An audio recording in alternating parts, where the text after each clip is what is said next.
কেউ মাছ চাষ করে বাড়ি বানাচ্ছে, আবার কেউ ঋণে ডুবে যাচ্ছে। পার্থক্য শুধু কাজের নিয়ম আর ধৈর্যে। যারা না বুঝে মাছ ছাড়ে তারা ক্ষতি মুখ দেখে, আর যারা সময় দিয়ে শেখে তারা একদিন সফল হয়। হ্যালো এভরিওয়ান, আসসালামু আলাইকুম। আজকের ভিডিওতে আমি আপনাদেরকে দেখাবো মাছ চাষে সফল হতে গেলে কি কি লাগে এবং কি কি ভুল করলে ধ্বংসের মুখে যেতে হয়। প্রথমে আপনার বেছে নিতে হবে যে আপনাদের বাজারে কি পরিমাণ মাছের চাহিদা বেশি এবং কোন মাছটা বেশি চলে, কারণ ওই মাছটাই হচ্ছে আপনার লাভজনক বেশি হবে। যেই মাছটা আপনাদের এলাকায় কম চলবে ওটা লাভ কম হবে। প্রথমে আপনার সিলেক্ট করে নিতে হবে আপনার এরিয়াতে কোন মাছটা বেশি চলে এবং ভালো জাতের পোনা সংগ্রহ করতে হবে। একটা কথা মাথায় রাখবেন, আপনি যদি পোনা বেশি দামে কিনেন তাহলে কিন্তু আপনি লাভ করতে পারবেন না। যে জিনিস আপনি সঠিক দামে কিনতে না পারবেন সেটা বিক্রি করে কখনো আপনি লাভজনক হতে পারবেন না। নাম্বার এক, প্রথমে হচ্ছে আমাদের এরিয়াতে যেই মাছগুলো বেশি চাহিদা যুক্ত রয়েছে ওই মাছগুলো আমাদের ক্রয় করতে হবে। নাম্বার দুই, প্রথমে হচ্ছে আমাদের মাছ ছাড়ার জন্য পুকুর সুন্দরভাবে প্রস্তুত করতে হবে। একটা কথা মাথায় রাখবেন, কখনো আবর্জনা থাকলে ওই পুকুরে মাছ হয় না। আর একটা কথা হচ্ছে, যেই কাজ আপনি নিজে করবেন ওই কাজে সফল হতে পারবেন, যেই কাজ আপনি লোক দিয়ে করাবেন ওটাতে সফল কম হবেন এবং সেই কাজে লসও হতে পারে। তাই সবসময় চেষ্টা করবেন নিজের কাজ নিজে করার। একদিনে যে আপনার সবকিছু করতে হবে বিষয়টা এরকম না, আপনি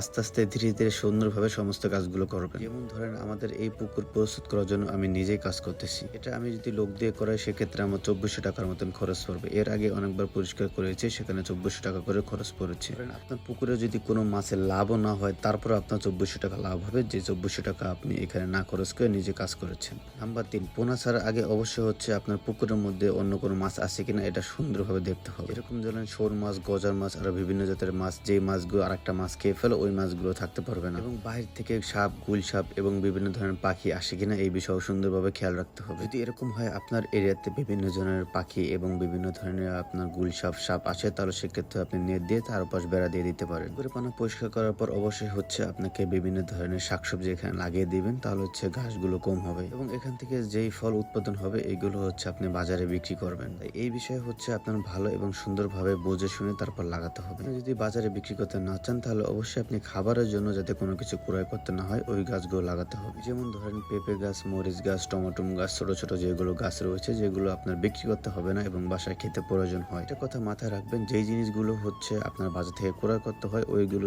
লাগানোর চেষ্টা করবেন, আপনার কিছু টাকা বেঁচে যাবে এখান থেকে। এরপরে আপনার আরেকটা বিষয় খেয়াল রাখতে হবে, আপনি এত পরিমাণ কাজ করবেন না যার ফল হচ্ছে আপনার আবার হসপিটালে যেতে হয়। সেটা ধরেন এরকম, আপনার পুকুরটা পরিষ্কার করতে 2400 টাকা খরচ লাগবে, এখন যদি আপনার ডাক্তারের কাছে গিয়ে 5000 টাকা খরচ হয়ে যায়, এই বিষয়ে আপনার সুন্দরভাবে খেয়াল রাখতে হবে এবং আপনার আস্তে আস্তে ধীরে ধীরে কাজ করতে হবে। যদি আপনার মনে হয় আমি এক সাইড করে একদিনে কাজ করতে পারবো তাহলে এক সাইড করে করবেন, যদি মনে হয় না আমি অল্প অল্প করে করতে পারবো তাহলে অল্প অল্প করে করতে হবে। এরকম কোনো কাজ করা যাবে না যে ক্ষেত্রে হচ্ছে সহজে শুরুতেই লস হয়ে যায়। হচ্ছে এই বিষয়ে আপনাদের সুন্দরভাবে গুরুত্ব দিতে হবে।